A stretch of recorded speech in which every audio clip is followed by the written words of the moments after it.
ये कहानी बेलापुर के एक गांव की है। बेलापुर गांव बहुत ही पुरसुकून गांव था, जहां पर सब हंसी खुशी ज़िंदगी बसर करते थे। एक रात उस गांव में जब सब सो रहे थे तो अचानक वहां पर एक अजीबोगरीब वाक़या हुआ। वहाँ पर कहीं दूर से एक जादुई चिड़िया आई जो परिंदों को अपने वश में कर लेती और अपने साथ ले जाती। परिंदे को समझ ही नहीं आता कि वो क्या कर रहा है और वो इसके पीछे चल पड़ता।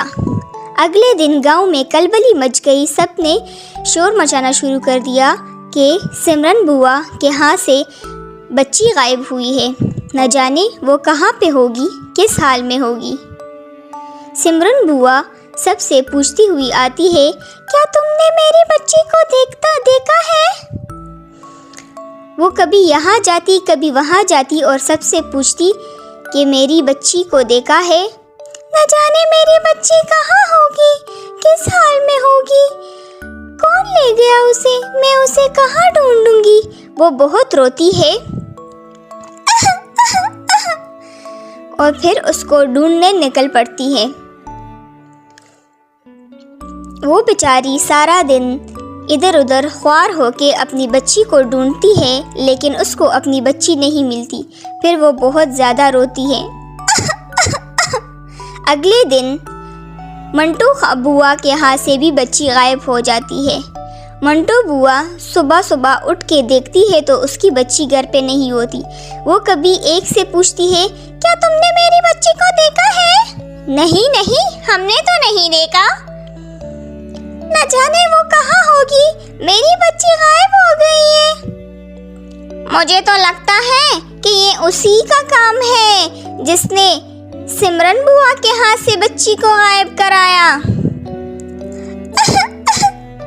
ये कौन है? हमसे क्या चाहता है? मेरी बच्ची को कहाँ ले गया है? मैं उसको कहाँ ढूंढूं? तुम चिंता ना करो, हम सब मिलजुल कर इस मसले का हल निकालेंगे। फिर गांव वाले सब जमा हो जाते हैं और कालू मियाँ सबको मशवरा देता है, आज रात कोई नहीं सोएगा और सब उसके आने का इंतज़ार करेंगे और जैसे ही वो आएगा सब उसका पीछा करेंगे। रात को सब उसका पीछा करते हुए उसकी जगह पर पहुंच जाते हैं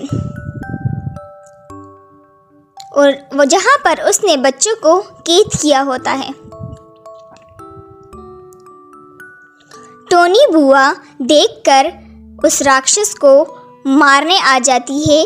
वो अपने साथ डंडा भी लेकर आती है और सारे गांव वाले राक्षस को डंडा मार मार के उसको हलाक कर देते हैं और सब बच्चों को अपने साथ वापस ले जाते हैं।